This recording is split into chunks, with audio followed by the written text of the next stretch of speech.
do business with people they like. And so building those relationships and building a community feel where people feel, hey, I need some help. Nothing beats getting in a room together and just throwing stuff up on a whiteboard and seeing what sticks and what slowly slides off as you investigate it further. It's one thing to be able to say, hey, we know what the issues are. It's something entirely different to be able to say, and here's what the really smart CEOs are doing about it.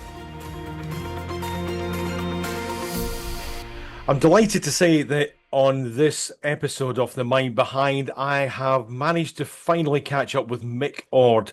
Now, Mick's a former BBC journalist and crisis comms specialist who spent nearly 3 decades inside one of the world's most scrutinised media institutions.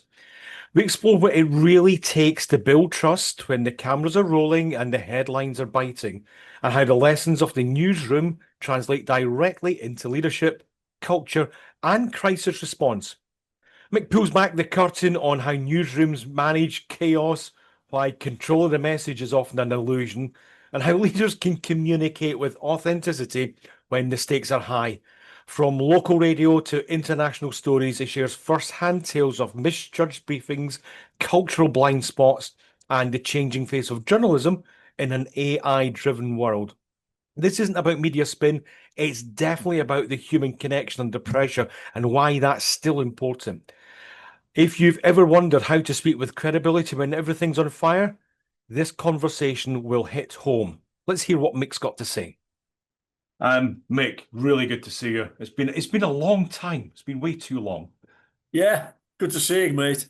Tell you why I'm looking forward to this conversation, Mick, because your background is so wide and varied. You've gone from kind of working with the BBC, you've got a couple of podcasts at the moment on your own, you've got your crisis management thing. Just give us a little bit of background about Mick Ord.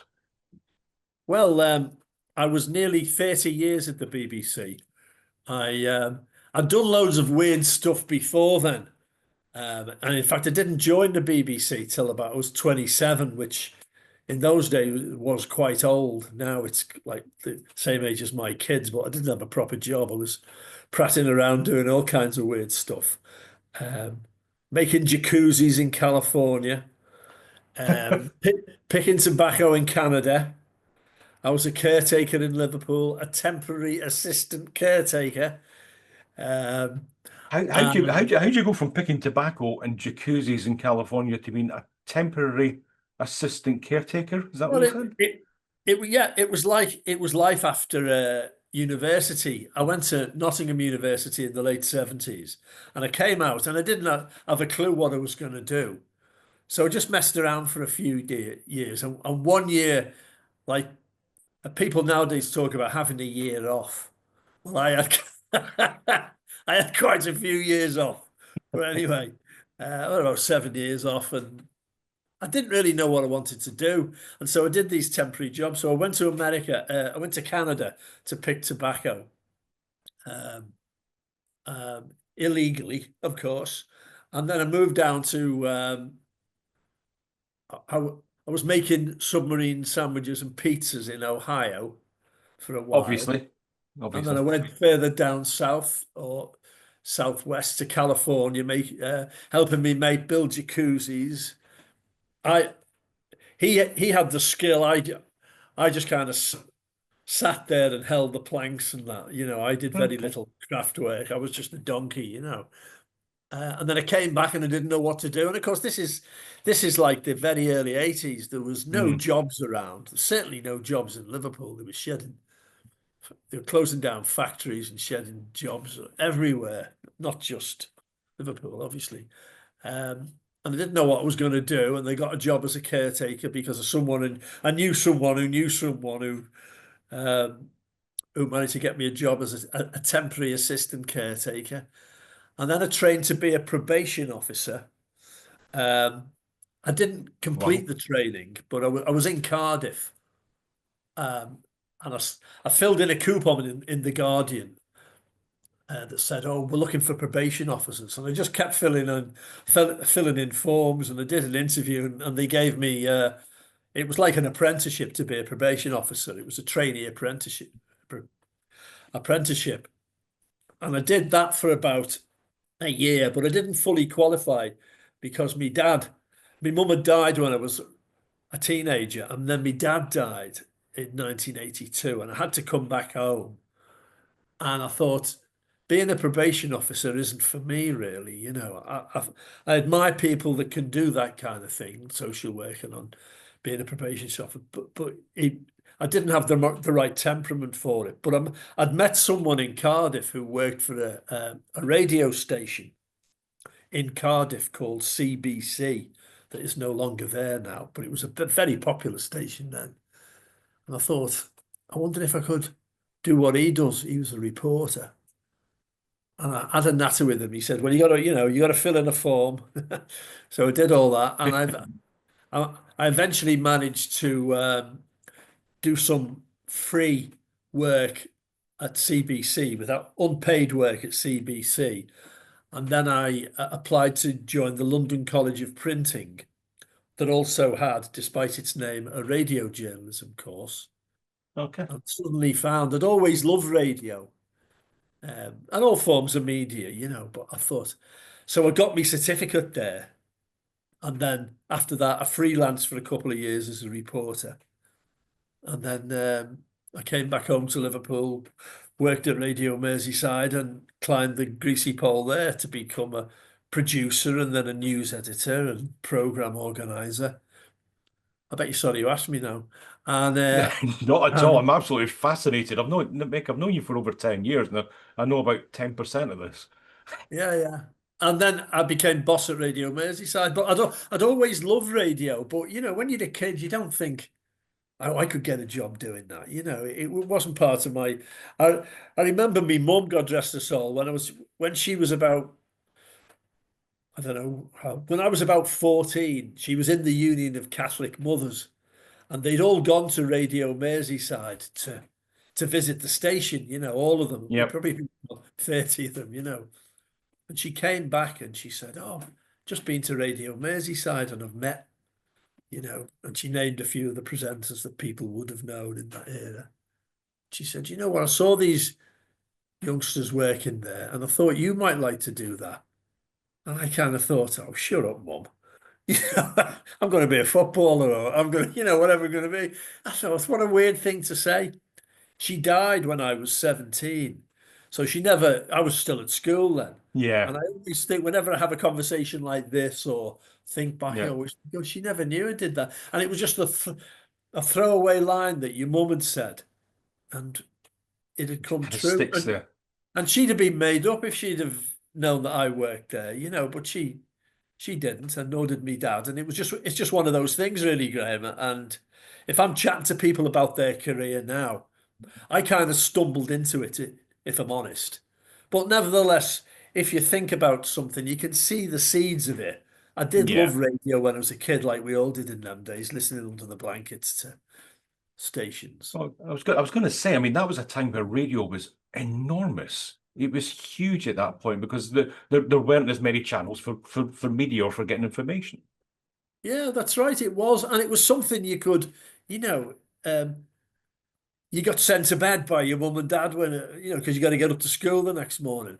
So if you were lucky enough to have a little transistor radio, you could listen to all these weird stations under the clothes. I remember listening to pirate radio stations in the early 70s and Radio Luxembourg. And just the way to say Radio Luxembourg, yeah. Yeah, and you'd get radio stations in Ireland and France, and you get the Voice of America, which seemed like another universe, never mind another country. I'm just for those, just for your information, Mick, we sometimes have people on here a little bit younger. I'm just going to kind of because we're going down a completely different route from what I expect. Pirate radio. Do you just want to explain what pirate radio was? This is going to seem, when we think about the way that we can communicate now, pirate radio is going to seem such a strange thing. Yeah, no, that's a good point. I mean, they were illegal radio stations. There were a lot of them in Europe, and I imagine Australia, everywhere at the time, but certainly in Britain there were a lot. And they used to broadcast pop music from ships, from little boats in international waters outside Britain. Sometimes they broadcast from blocks of flats, but if they broadcast from blocks of flats, the Home Office could find out where they were, and then the police would come round and confiscate the equipment, you know. But if they were sailing on international waters like Radio Caroline, or the one I used to, like Caroline had shut by the time I was listening in 1970, 71. But we could still get Radio North Sea International then. That was a pirate radio station Yeah. broadcasting off the coast of Holland, and you could get it in the UK. And to be honest, the music it played was a bit better than other stations. It was just the fact that it was illegal, alleged, you know, supposedly, and you felt you were doing something that your mum and dad wouldn't know about, and they wouldn't even be bothered. You know what I mean? It was like that secrecy that you have when you're a teenager, and looking back, a certain romanticism as well. Yeah, just to be really clear, when we're talking about illegal, we were talking about playing music, not political statements, not starting it. It was just about giving people access to music. Yeah, and they did this, and I imagine, and I'm taking an inspired guess, that they didn't pay the royalties that you're supposed to pay. Yeah, the record companies and the artists at the time, whereas the legal radio stations had to pay however much it was to the record companies and subsequently the artists. Radio North Sea International would just play whatever music they wanted, and they didn't have to have all the hassle of paying royalties on the back of it. But the artists were getting exposure, and so I don't think many of the artists were that bothered, although they couldn't say that. And eventually, and there were, you know, so they were called pirate because they were like pirates, sailing the seas, broadcasting stuff. And I mean, me and some of my mates used to listen to them, and you'd hear like Dutch rock bands that you'd never hear in Britain. Yeah. Or you'd hear other stuff that you'd hear artists that you wouldn't hear on Radio 1 or mainstream stuff. It was all a little bit, you know, secretive and, as I say, romantic. I mean, Radio 1 was, just for anybody listening, Radio 1 was kind of one of the first mainstream radio stations that came on playing popular music. And that wasn't, I think it was 1967. Yeah, that started. So it wasn't. Talk to us about the BBC. What you kind of came in as this reporter. I'm going to assume that making jacuzzis and picking tobacco and doing all these and making sub sandwiches and all this kind of stuff actually gave you quite a good grounding, quite a good practical grounding as a reporter, being able to kind of just connect with people. Yes, I suppose it did really, and also being confronted with things that you hadn't prepared for. I mean, my DIY skills are minus 100. They're rubbish. and if you can be even worse, I was even worse in my early 20s, but my mate was dead handy. So he said to me when I was working in Ohio, making fantastic, I could make great pizzas and submarine sandwiches, by the way. He said, why don't you come down here? We're making a load of money in California. I'm making decks for jacuzzis. Well, of course, in Britain, they never had jacuzzis then. Yeah. In fact, in Britain, they never had pizzas then, I don't think. But anyway, I went down to California, and it was an eye-opener because a lot of these people who I guess in the mid to late 60s had been hippies, they'd grown up by 1980, 1979. They were making some serious money in and around the Cupertino, San Jose area, Silicon Valley. They were making some serious money. And so they could afford to pay you a couple of $100 to build a jacuzzi and that. So I went down there. And although as I said, I was only the donkey, I learned a bit by that. And people would say to us, Eric, can you build my friend one as well? And we go, yeah, sure, hang on, blah, blah, blah. And we just do it, you know. Yeah. And this was down to me mate, I have to be honest, more than me. But then I started to say, hang on, you're not as useless as you were told when you were at school, you know, like you can do stuff. And when you met people, and then you'd meet other people that did stuff, you know, like they had maybe they didn't have as good an education as me, but they had far more skills. And then you learn to mix with them. And as you say, you subconsciously take on board all this stuff. So then by the time I didn't know what I was going to do with my life when I was 26, 27. And I met this guy who was a radio reporter. And he was extremely posh. but he was very good and he was a nice guy. And he said, well, why don't you do it? And I thought to myself, God, if you'd have asked me that 3 years ago, I'd have just said me. But then when he asked me that, then I thought, yeah, why not? What's the worst that can happen? And that attitude Yeah. is important when you're young at some stage. And some people have got that all their lives or seem to have. And I didn't get my kind of attitude till I was 27, 28. And would it be fair to say you didn't have the BBC voice? Yeah, that would be very fair to say. There was a BBC voice, wasn't there, at one point? And it wasn't a Scouser from Liverpool. No, I mean, it wasn't Scottish either. no, it wasn't. Although Definitely not. you heard more Scottish and Welsh and Irish accents on the telly then. Yeah. But they were the posh equivalent Yeah. of whatever standard English is. You know, you wouldn't hear a Glaswegian accent or a Derry or Cardiff or Scouse or Birmingham. You know, you wouldn't hear them accents, would you? It's interesting. Regional accents. I actually remember when regional accents become kind of in the late 80s become more commonplace on the BBC. Andy and Liz Kershaw's and Terry Christian's and everything coming in. Interesting. Yeah, and it's slowly getting better. I mean, I've got a tape from when I was at the London College of Printing in my 20s, and I can't believe it. But they still chose me on the course. They picked me on the course. And fair play to them. You know, there were some of us who had regional accents, some were posh, some didn't have any accents. And we got on it, and there was a good mixture of people. And if it hadn't been for someone, if I'd have applied in the, say, early 70s, I probably wouldn't have got on. But times had changed a bit, you know.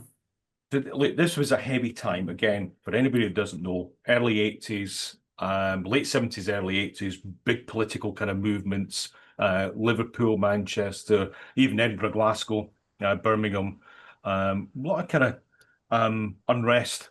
I think that's probably an understatement, but there was a lot of unrest there. And you're getting into the BBC at that point. So how did that shape you? What kind of things did you get working on when you were first kicking off? Well, the economic recession started, I would say, in the late 70s. Yeah. The Conservatives got in power in, was it 79? 79. Thatcher got in. Margaret Thatcher got in then. And she withdrew a lot of money from the public purse, not as much as recently, but it did.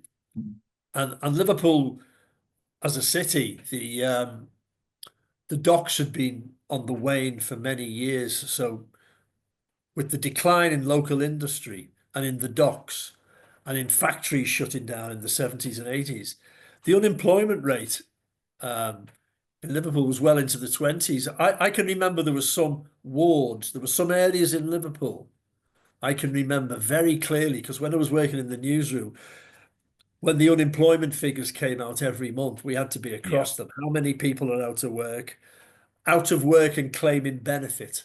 It was the way they described it.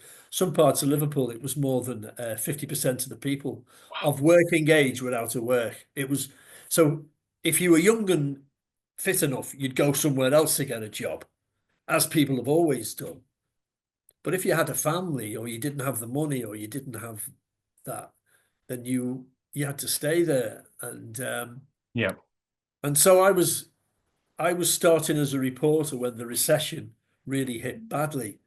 So in the city at the time, you had an extreme left-wing council, which was run by the militant tendency. That was a left-wing council, which was a reaction to the right-wing stuff that had been happening from the government. There was civil disorder quite often, you know. In the very early 80s, we'd had the Toxteth riots and riots all over Britain. And it became now of course, from an ordinary citizen's point of view, that's terrible. But if you're a news reporter, you know, I cut my teeth on stuff like that. So quite often stories based in the Liverpool area were on the national news all the time. So you'd have the local news on Radio Merseyside, but we'd be filing interviews and reports to the BBC in London. And then, I've been on the World Service, and you know, that goes all around the world, and the BBC in London. So it became a fertile ground. So I cut my teeth on that. on disasters like the Heysel Stadium disaster, Hillsborough disaster, all this stuff. And so that was the time when I really learning how to become a reporter, and then later a news editor or a producer. And so as a journalist, whether you're print or Yeah. TV or radio, that was a great time to be How involved does in news. how does that shape you, Mick? I'll tell you what I'm thinking. And we'll not go into too much detail on it, but we will put some links in so people can have a look at the stories. I remember the Hillsborough disaster. I was working on local radio in Scotland at the time. We were just doing a very local kind of sports show, and I remember it coming through in the television, having to report on what we were seeing on the television in the studio. So very, very much removed from it. And I just remember kind of the impact it had even at that point, just trying to kind of make sense of it. I think originally they thought it was crowd trouble. Then you realise that something quite serious was kind of evolving. How did that shape you being really close to things like this? Well, it was I was painting the ceiling in my house one Saturday. Just it was a ceiling in the toilet actually, and in fact, it never got finished I was because going I to say got a this is call. another DIY story. I can hear it. I know, yeah, and a DIY disaster averted. But anyway, I got a phone call from the newsroom saying um, there's been something's happened in Hillsborough. I was Yeah. listening to the Everton match on the radio because I'm an Everton fan, and they were on one radio.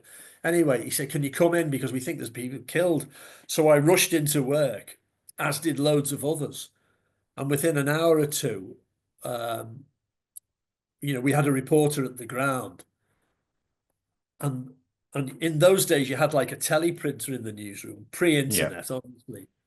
So you'd see an estimated 20 people are reported to be dead, and then it just went up and up, and then it went into the 90s later that evening.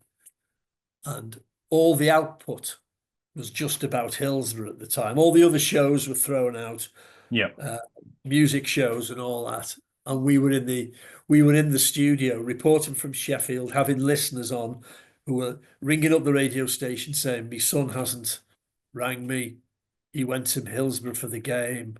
And then people would ring in from Hillsborough saying, "I just wanted to ring Radio Merseyside to tell you, I can't get through to me mum, but my name's John Smith and I'm safe. Tell me, mum, I'm safe," And that was on the first day. And then every single day for the next three weeks it was, Graham, all our programs were just about Hillsborough. It was amazing. And at the time you just went through it, and we were breaking national news stories. That the Sun newspaper famously printed something completely untrue and derogatory about Liverpool fans. At the time, when it came out, we didn't know it was untrue, but it turned out very quickly to be untrue. And we had people ringing up saying, because they were saying the Liverpool fans were drunk and urinating on the dead. And it was horrendous. And listeners were really angry about it. And we tried to get the editor of the Sun on, and he wouldn't come on. It was all this stuff. So you're making the news and you're following it in that 3 weeks after Hillsborough. I've never been through anything like that in my life before or since. You're at the sharp end of it, really, having to report on it in an informative but sympathetic way, giving people the chance to air their views.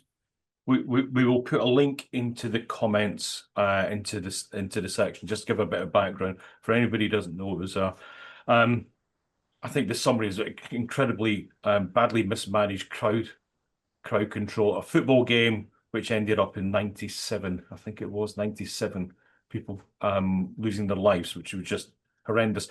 And it's really interesting. We're going to look at a number of different things, Mick, and we're talking about reputation. You just mentioned the Sun newspaper. We're talking about 35 years ago now, 35, 36 years ago since Hillsborough. It's going to have to be about that. And still, the reputation is absolutely shot in so many cities in the UK because of that headline, because of that newspaper headline. It was completely false, completely made up, had absolutely no basis of truth. And Kelvin Mackenzie was he was there. Yeah, I mean, people in Liverpool still don't buy the Sun. Um, you'll never see it in Liverpool. You see it in some places outside of it, but it's never recovered its sales. No. I think to be honest, in the rest of the country, it probably has. But then people don't buy newspapers as much as they used to. No, It's it's website gone. now. But I mean, in Liverpool now, there are still taxis with stickers on saying "Don't buy the Sun" and "Never buy the Sun," and Mm. it's it's almost part of our DNA now, you know. Yeah, absolutely. Large part of Scotland. I do remember those 3 weeks. I remember Liverpool coming up to play Celtic. It was their first game after Hillsborough, Yeah, and just kind of I remember. just to get a game under the belt because everything kind of stopped for 3 weeks. So really dramatic thing. It's interesting. We're talking about pirate radio. We're talking about kind of stumbling into being a reporter and then being a news editor and kind of the head of BBC Radio Merseyside. I'm curious if things would ever happen like that nowadays when at that point you're talking about shaping the news, but almost everybody's a broadcaster now. Everybody. Yeah, yeah.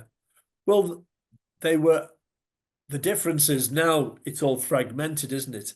So Mm, I can put something on X, Twitter, mhm. or Instagram or social media. Then there weren't that many outlets. And and radio was the only outlet where you could, you know, not guarantee everybody that rang up would get on air, but in that 3 weeks after Hillsborough, we must have had hundreds and hundreds of people on the radio, and that Yeah, was a way that people could get their voice heard. You know, if something awful happened now, God forbid, but if something did happen now, and I don't know about Australia, but certainly in the UK, yes, there'd be a Twitter storm, yeah, yeah, and there'd be a couple of phone-ins on the radio, maybe, and then people would be sending stuff out, and it'd be poisonous. It wouldn't be. It wouldn't be. There'd be more heat than light. Then there was both, and it was in one place, more or less. Now, I'm not saying Radio Merseyside was the only radio station in the country that had phone-ins. They all did. But because we were at the heart of the story, um, if you'd have tuned in them, you'd have heard stuff that you'd heard no one else. But all the yeah, other radio stations are on. And of course, telly, yes, but there wasn't that much interaction with telly at the time. You were a viewer, you viewed it.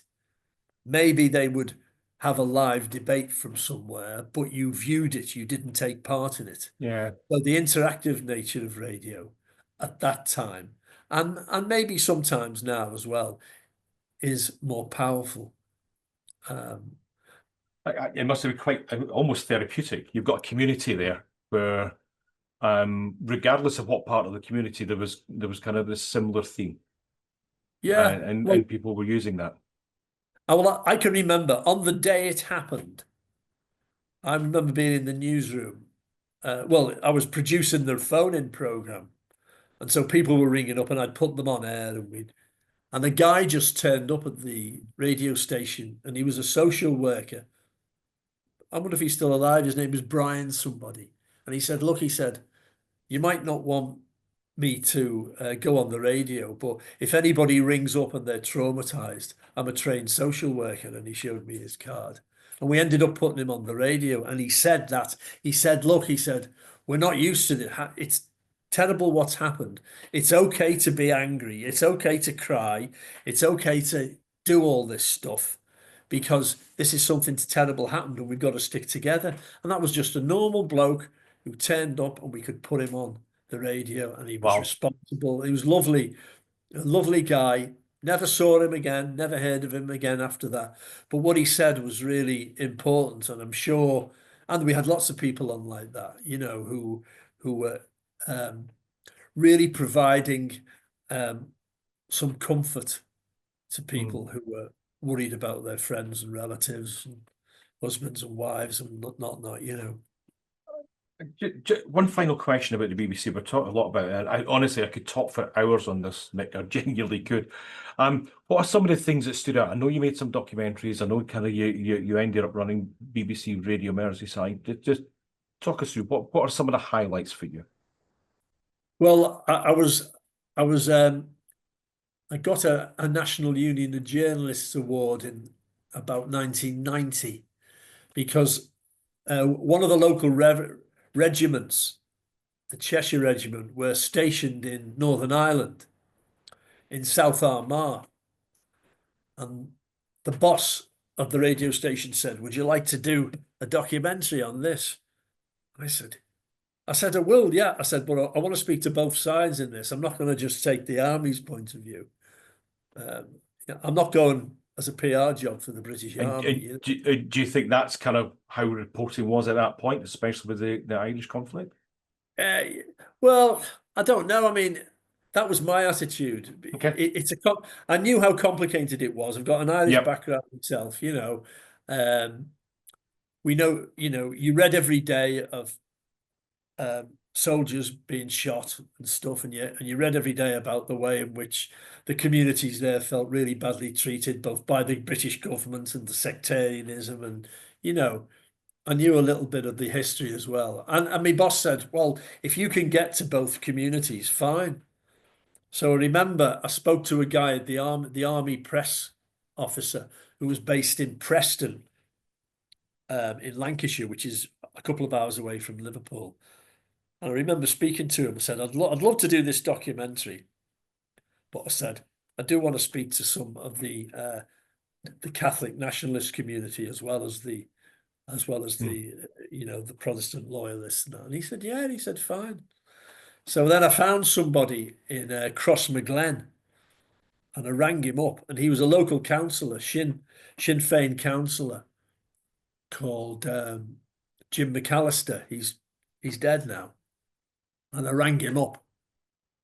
I said to him, "Look, I'm a reporter from Liverpool, and I want to come over with the Cheshires, and I want to do a documentary. I want to spend 2 days with the army and some of the loyalist population. And I hope people don't get offended. Not everybody who isn't a Catholic is a loyalist there, but Absolutely. in terms of this." He said, A lot yeah, more fine, complicated. come over. He said, come over. He said, you spend your days with the army, I'll look after you. So I spent 2 days with the army in the barracks, in a couple of the barracks, and I spoke to some of the local people there.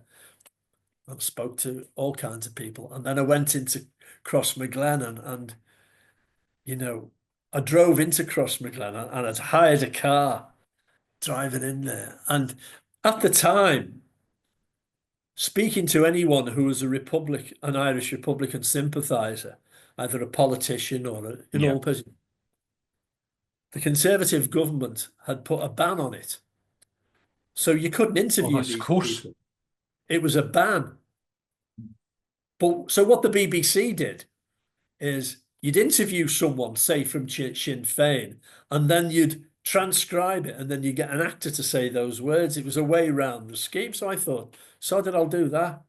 But anyway, I was driving for a while, and in these little Irish country roads, and I'm used to driving in the city, you know what I mean? And then I came up to this valley, and there's a huge telegraph pole there, massive telegraph pole, and in huge letters there was a 40-foot sign that said, "You are now entering IRA country." And I'm driving there thinking, shite onions, let me say, there's a fellow with a Scouse accent and a tape recorder driving in. Anyway, it was like that. It was completely not what I expected from the TV. And I'll tell you a funny story about it. But so what happened is I met Jim McAllister, who was a very nice guy, and he never met me before. He took me on trust. And he said, come back to me house and I'll show you the lie of the land. He says, I've told the people that need to know that you're a reporter. So you're going to be safe. And he said, I'd driven a long time. I'd driven for 5 hours. I'd underestimated the journey down. And he said, are you hungry? And I said, I could eat that table, Jim. I'm starving. And there were no little cafes around there. Yeah. A couple of pubs, that was it, you know. So he said, right, he said. So he got his wife to make me egg and chips. It's the best meal I've ever had. And she made me enough. She made enough for me, you, twice over. It was like a mountain. And I polished it off. No bloody problem, you know, like. Anyway, did my interviews with him. spoke to some Sinn Féin councillors, some of the local people. So eventually I got a balanced documentary, but then I had to stay with a loyalist councillor in a place called Newton Ards, which is not that Hmm. far. But of Yep. course, it's the other part of the sectarian divide. So I left Jim McAllister's house on the Sunday morning and went round to this loyalist councillor's house from the DUP, the Democratic Yep. Unionist. Very nice guy. Come in. He called me Michael. He didn't call me Mick. He said, come into the house. He said, sit down there. And we were chatting, and I was telling him what I wanted to interview him about. And he said, fine. He said, who are you staying with in Crossmaglen? And I said, well, I was staying with one of the Sinn Féin councillors, Jim McAllister. And this guy said, oh, and he started laughing, and he said, oh, he's a right one, and it was the kind of banter that off the record you get between opposition councillors. But obviously it's more bitter there. And he said, Yeah. oh, the Fenian bastard, blah, blah, blah. But he was smiling when he was saying it to me. And he said, and this was in the morning, and he said, and did he look after you? Was the hospitality good? And I said, oh, yeah, it was nice. He said, what did his wife make for your dinner? And I said, she made me egg and chips, actually. 2 eggs, load of chips. I said, fantastic it was. He said, good. He said, are you hungry now? And I'm a young lad. I was always hungry, like. So I said, yeah. He said, what would you like to eat? I said, look, anything you've got. A sandwich is fine. He said, I'm not giving you the sandwich. He said to his wife, Janet, he said, get the salmon out. And then he said to me, he said, you tell Jim McAllister I gave you salmon. And, the humour was black, if you're allowed to say that now. Dark humour. It was, but it was great. And I got on great with the people, and I got lost. I got lost one night looking for a counsellor. And I had my tape recorder, and I got lost in the dark. Now, South Armagh was known at that time as bandit country, Graham. The army, the only way the army could move, the British army could move around was in helicopters, because they were getting shot at and blown up all the time. So that's how they got around, on helicopters. I was looking for a councillor's house, and I got bloody lost. I thought, I'll have to ask someone. So there was a social club. It was a Republican social club. And there was a guy standing outside it like that, looking at, and my car turns up, and he's immediately clocking me in the dark. And I'm thinking, Jesus, mother of God. I said, I've got to ask him. So I went up, I said, look, excuse me. And the minute I opened my mouth, the laser eyes were on me. I said, I know this is ridiculous. I said, I'm a BBC reporter. I'm staying with Jim McAllister, and I'm looking for such and such a councillor's house. And he said, I believe you. The word had passed round. He said, don't worry about it. He said, just be very careful where you go. And he said, what you need to do is turn right and then go up there. And I said, thanks a lot. He said, okay. And I was just thought, that could have gone so horribly wrong otherwise. But it was one of the most amazing places I've been in my life. I loved it. I'm going to Ireland actually on a holiday in a couple of weeks' time, but I'm not going up the north. I'd love to go back because a unique part of the world, and just seeing it on the telly or reading it in the newspapers did not prepare me for the amazing place it was in mainly good, but also terrifying ways as well. Yeah, I mean, look, it's really interesting, kind of digging back in. I didn't think we would kind of go to this, and I'm curious how you bring that into kind of what you do now, because would it be fair to say we talk about crisis management in business? None of this compares to some of the things that you've seen. Some of the stuff we talk about Hillsborough, we talk about Ireland, we talk about some of the other things, the stories that you would have needed to deal with at the BBC. Are they really real crises nowadays?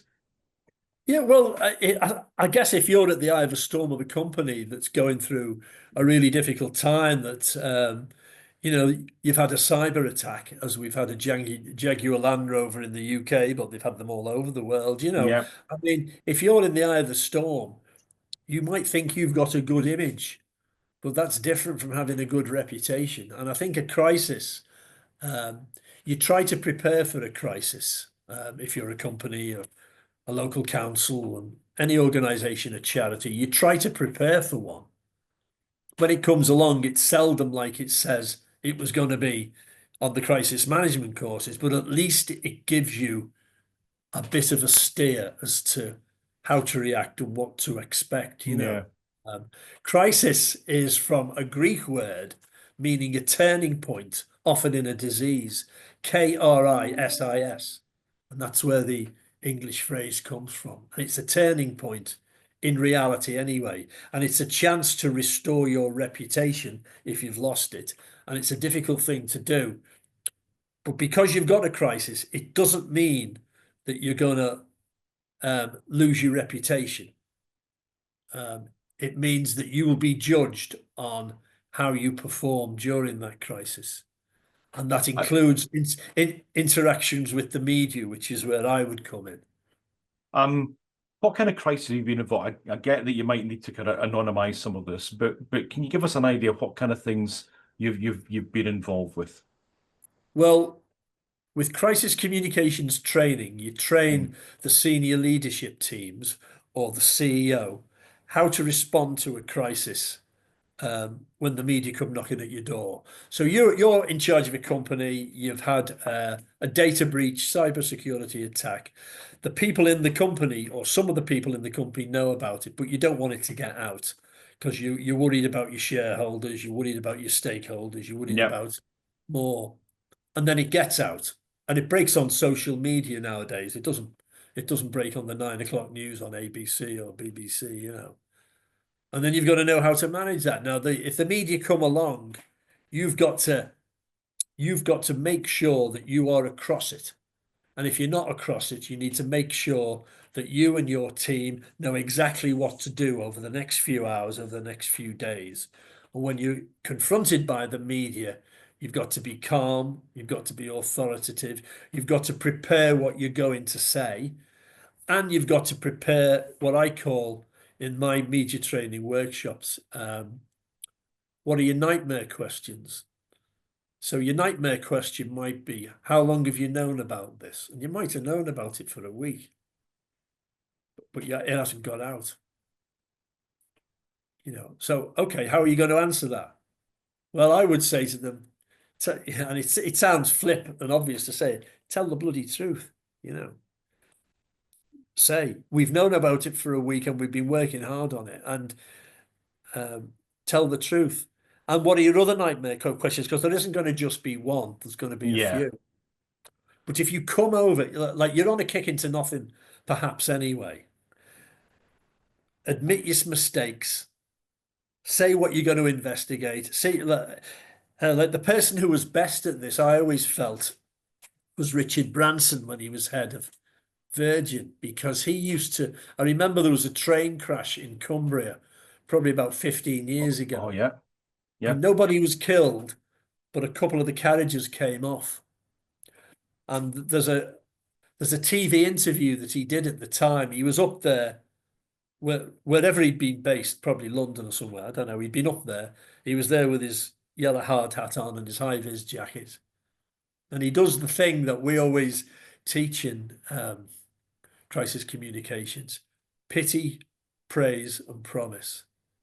The first thing he said, first of all, our thoughts and prayers go out to everybody that was injured in this accident. I'd like to praise the emergency services for getting here so quickly and dealing with casualties so effectively and taking them to hospital. And I promise that we will get back and find to the bottom of this investigation and find out what happened and why, and ensure it never happens again. And he didn't say it actually as articulately as I've just said, because I've rehearsed that many times. He doesn't rehearse it that much. Most, you know, he's not that articulate when you hear him, but because he meant it, it came over well. And Virgin, did not suffer their reputation as a result of that. So did the guy that called the jewellery, Gerald Ratner called his jewellery crap, didn't he? 25 years ago or so. Yeah. He said, he was at a business conference and he started taking the piss out of the company that he owned and saying, oh, we just sell crap. And the next day the share prices bombed and the company went bust. Now, there's an example of somebody, he actually restored his reputation after that. Yeah. So it might not be as bad as Hillsborough or Heysel or a train crash, but it's still pretty bad if you're in the centre. And if you deal with the crisis badly and the media badly, then your reputation is not going to stay. I've got It'll a little bit of diminish. background on that Ratner one. Quite interestingly, I was talking to somebody about it just the other week. Because he mentioned, I think it was a decanter or something like that they That's sold right, and yeah, said yeah. it was crap. Yeah. My first job from school was at Ratner's. I was a trainee assistant manager, and I left after a few months. I went to the big city. I went to Edinburgh, but I remember clearly that Gerald Ratner had a phenomenal reputation. He had about 350 stores across the UK, something like 350, 400. And anytime there was a new store manager, they were flown down to London to have tea and sandwiches or lunch or something like that with Gerald Ratner. And he was regarded as genuinely, I never heard anything but positive things. I remember coming out of school and into that job, he was the guy I wanted to meet. He was up because his reputation was so high, and they built a really good business. Yeah. I remember my boss at the time was a big Dundee United supporter of football. And they were playing, I think, Gothenburg in one of the European finals, a two-legged final. And he had to go down and see Gerald Ratner. And when they got the conversation, Gerald Ratner actually said to him, why didn't you tell me, can we get you an early flight back for the game? Why didn't you tell me your team were playing? We could have done this another day. And that was one, now, that was a long time ago I heard that story. But just kind of the empathy that somebody like that had, who's run one of the biggest companies in the country, and one of the biggest retail, and then one comment, and that's what he's remembered for. Yeah, and that's all it can take. You know, it's one thoughtless comment, and it can go. Now he did rebuild his reputation. Yeah, about that, but it took a long time for that to happen. One careless comment, you know, you can, as you've already said, and it's easy to do that now because, you know, people have got access to WhatsApp, they've got access to social media, and stupid things that we all said 30 years ago did not come back and bite you like they do today. It's interesting because I'm kind of conflicted about. I'm curious about your thought. Did they come back and because we get so much information now, do we kind of forget about things that happened? Whereas in the past, it would have maybe made huge news, like Gerald Ratner was all over every newspaper, every report, and you mention his name, you remember him. Remember him really clearly. I'm just wondering if there's so much information out there that we forget. So you mentioned Jaguar Land Rover. Was that a couple of months ago, 2-3 months ago, something like that? I remember kind of looking at it. I'd actually forgotten about it again until you mentioned it. But something the equivalent had happened 30 years ago. I'm just wondering if it would be, I would remember it more clearly. It's such strange. I don't know. I mean, they lost 3 billion as a result of that, didn't they? Something amazing amount of money. I mean, it was a huge amount. Wow. I don't know. I mean, a lot of it's random, you know. There must be plenty of crises that happened years ago that we never heard about. And today, Yeah, true. and if it's a quiet news day and Prince Andrew isn't on the front page of a newspaper, something else is, bang, they'll go for that. So there is that random element still. How do you teach calm? How do you teach people kind of when that microphone's thrown in front? I don't remember his name, but the kind of the famous one with Deepwater Horizon, where the CEO of BP, I think, had been kind of on the ground for 40 odd days, done an amazing job, microphone thrown in front of him, and he just said he wants to get home and see his family, and that was the headline the next day. How do you keep people calm and thoughtful at every moment? Yeah, well, our workshops, we prepare people. So we give them, I give them a crisis scenario. The first one will be quite easy, depending on the level of seniority of the person. And then the second one will be a bit harder. And then the third one will be a knee in the groin and a headbutt. And it'll be quite tough. But they, without exception, they learn from that. I think we just say to people, prepare. Never get bounced into doing an interview if you're not ready. They can wait. And if that means them waiting a bit longer to get on the news, speak to someone about it. Don't just think I'll do it on my own, because I think it's always good to have at least one other person there, maybe your deputy or your PR person, whoever. So come out with a message, right? These are the 3 things we want to get. I normally say, if it's a TV or radio interview, don't try and impart more than 3 key bits of information. And if it's less, fine. So the 3 bits of information we want to get out is, we've launched an investigation. And when we give when it's finished, we will tell you all about it. This is the effect it's had on the company so far. And this is the number that anyone who's concerned needs to ring if they want to find out more. Or this is our website. Now, if they were your 3 messages, when the person asks you the question, you get them into your answers. If they come up with something that you hadn't prepared for, then that's why during the mock interviews we throw a black swan moment in. We call it a black swan. It's it's something that you weren't expecting and you didn't know existed, and now it's come to you, and you've just got to answer it. Don't try to be somebody else. Try to be as honest as possible with the answer. If it's going to compromise you, if your lawyers have said, don't go this area, you don't go that way. And you don't say no comment. You say, when I have the full information, I'll answer that comment, or will be, blah, blah, blah. It can be done. You don't have to sound like a professional politician or a showbiz presenter at all. You're a normal manager of a company or CEO, and you're just there. And as a spokesperson, as a normal human being, if you sound authentic and you sound honest and you're as honest as possible with the interviewer, then people watching it will say, well, they're in for a kicking, but at least he seems like he's on top of the situation and he seems like an honest bloke or woman. And, and it's easy for me to sit here and tell you that now, then.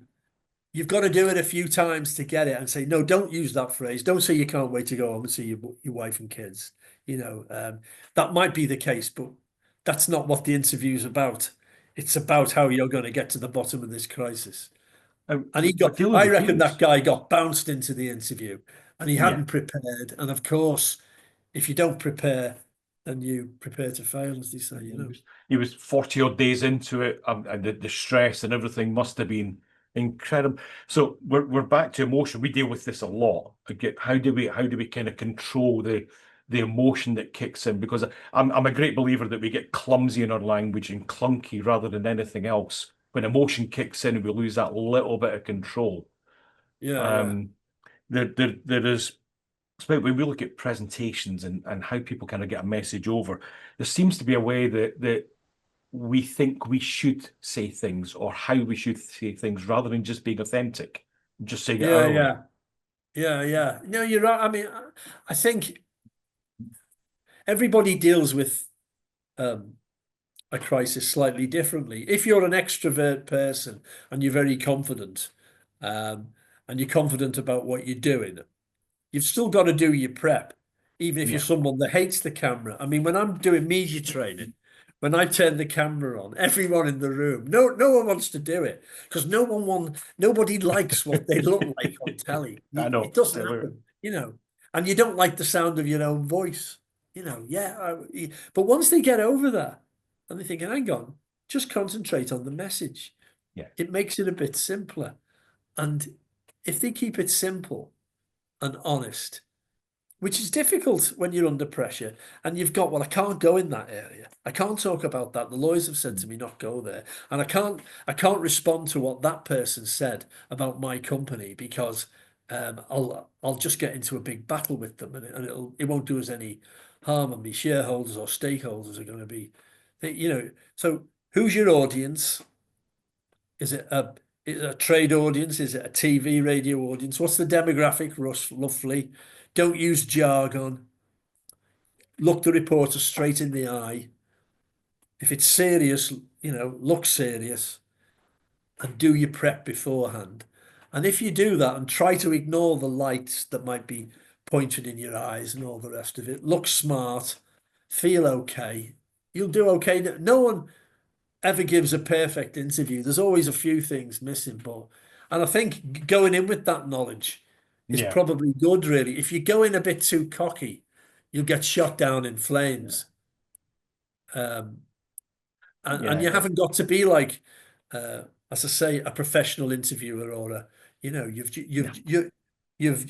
just got to be like someone who your staff or your shareholders or your customers believe is on top of the situation. And doesn't need to be slick. As long as we're professional and authentic.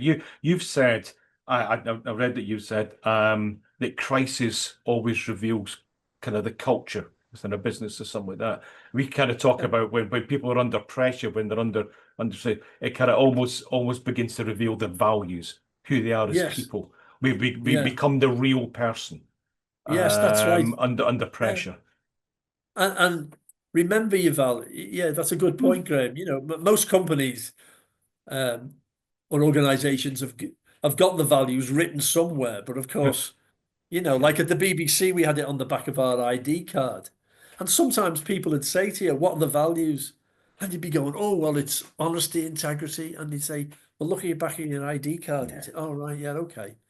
And you have to remember that. You can't ignore it, It's important. We're just coming towards the end of a really big engagement that we've had, where we're looking at a company's values, a manufacturing company. Their values, are they real? Are they not just words that we put on a poster in reception or something like that? If we lived them, how would it come? How would it improve everybody's life? What would it mean to them on a daily basis? It's really quite interesting about how much engagement there was in that. How many people were, we're talking about shop floor workers, forklift drivers, that type of stuff, all turn around saying, actually, if this was real about respecting each other and about doing these things, we actually lived them, I would enjoy work much more. It would mean more to me. So it's interesting where that doesn't come in. I'm curious, where does it go from here? We've talked a lot about kind of what's happened, where communication's been. You've got me thinking definitely about how messages are out there now and what we remember from the past. Where do you see it going? We've got AI coming to the fore again. Every conversation is about AI.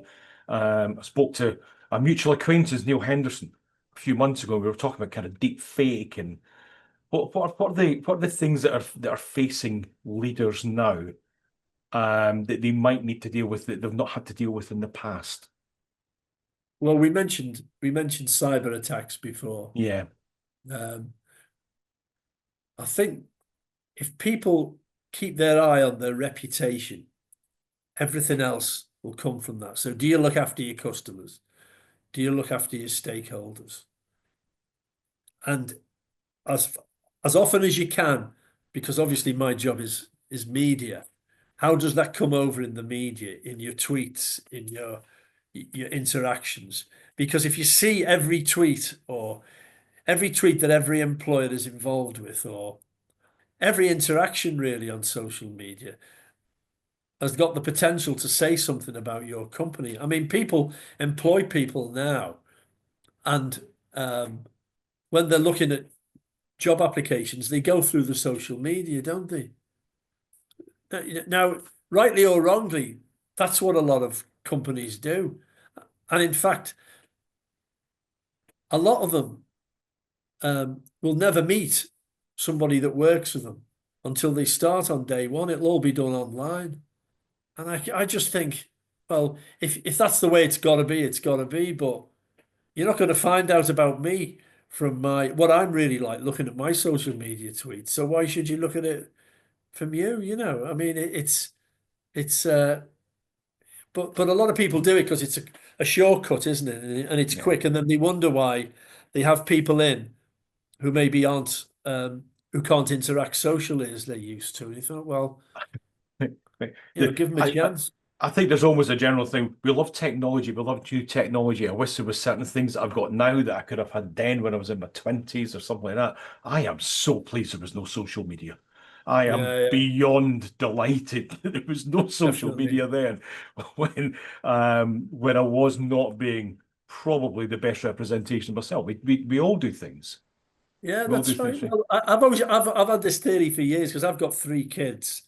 And one's in the 30s and the other 2 are in the 20s. And it was certainly true of me. I don't know if it was you. I really didn't stop being a teenager until I was about 26, 27, 28. Really. Yeah. If you forget, okay, you start being a teenager when you're about 12 or 13. It lasts for about 14 or 15 years.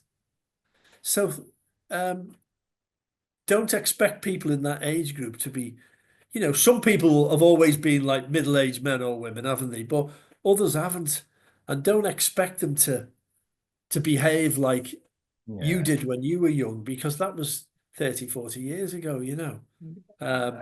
So the threats are the stuff we all know. I mean, AI, it'll be a great boom for many people and it'll be a curse for others. I mean, there's a guy I know who's a copywriter, and he's hilarious. He's so funny. And he works for a whole range of companies, and he uses humor a lot and in his writing, and he maintains that AI can't do humor, can't do satire, can't. I mean, it has a go, but, and he's right. And maybe you could say that about other things, real emotion, real humor, real emotion, real interaction. He can't do it yet. Maybe it will, I think if you can rely on people more, then clearly you are going to we all have to lead into AI, and I do a little bit, but it's not going to become the eighth of the world, is it? No. At the moment anyway. When you think about some of your community, what's some of the tough conversations you've had to tell? What's some of the hardest truth you've had to say to somebody you're working with about their communication or about how they're approaching things? Yeah, well, there was a guy who, what would you call it? It was it was like a trade association, and he'd been there for 10 years, and well, probably more than that. And he came to me and said that the staff are really unhappy, and we've had some HR people in, and I don't know what the problem is. And in fact, I did some work for him, and it's not really my. I deal with crisis communications. I don't deal with crisis management, although I work with crisis managers and we kind of work off each other. And he'd moved up from I don't know where it was, somewhere in the south of England, and he'd worked with these people, and he was ex-army, and he was very very efficient. I mean, my God, very, very bright as well. Yeah, super bright. But it was all a bit like they were his regiment, And we did a few chats on the camera, and none of the other people could have said to him what I said to him. But I made that point at the beginning. I said, this won't go beyond us two. But I said, I will be telling you some hard truths in this. And then we played the interviews back. I won't go into details about it because it'll be obvious what he did. And he took it on board, but no, because he'd always been in a position of authority, at least for 20 or 30 years or so. He'd never had anyone, because they were all terrified of him, and the people who he respected were the people who just praised him all the time. He never heard anybody say anything negative about him. They may have done at home, Graham, but they certainly didn't at work. Yeah. And I spoke to, I've only met him once since then, and he kind of gave me a wry smile. He's still in the job. I honestly don't know whether the people who work for him are any happier or not. I don't know, but I, I said to him, the best thing you could do would be 360-degree feedback. And I've had that in the past. And one s- scared the shit out of me. And I did one after that, and it was okay. Yeah. But I'd been in a position like him, and it's difficult, but it really works because it makes you look at yourself. Getting feedback can be really confronting. I suppose. How do you build that trust so quickly? And I'm going to guess this is all the way through. So if you're a reporter and you want a story, you want somebody's opinion, you want an authentic opinion, you want something real, you've got to build trust very quickly. If you're going into somewhere like Northern Ireland, and looking at both sides of it, you've got to build trust really good. I mean, you mentioned this. One of the things you did was you were just honest. I stayed with Jim McAllister. You gave me a good chips, but just do you think that's something we can learn and being able to build that trust quickly, or do you think it's just something that we've got? We understand people enough that we can, we know where to go with it. Well, it can be done. It won't work all the time because some Yeah. people are naturally suspicious, or they think, well, I've been stitched up by a reporter or a journalist before. Working for the BBC, those 3 magic letters really helped. Yeah. Whether they help as much today, I don't know. I think they probably do for most people, but maybe not for a lot of others. But that really helped. When I used to ring people up or email them, send them from the BBC, and particularly if you're in a local area, they know you. They know you haven't come up from London or somewhere or wherever. And you're not going to be going down there in 3 or 4 days. You're living on their doorstep. So there was a level of trust, even though you might, being interviewed could sometimes be like a bit of a battle, interviewing a politician and that, it can get a bit feisty, but the trust should be there. And sometimes you're going to fall out with people, aren't you? And sometimes the person at the other end, he might trust you, but not quite enough. Now, I've interviewed somebody from a football club one time, and something I said just upset him. I can't really remember what it was. And he said, I'm not doing the interview now.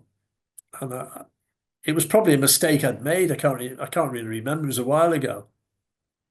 And I tried to persuade him, and he just said no. I thought, well, there's not much you can do about that.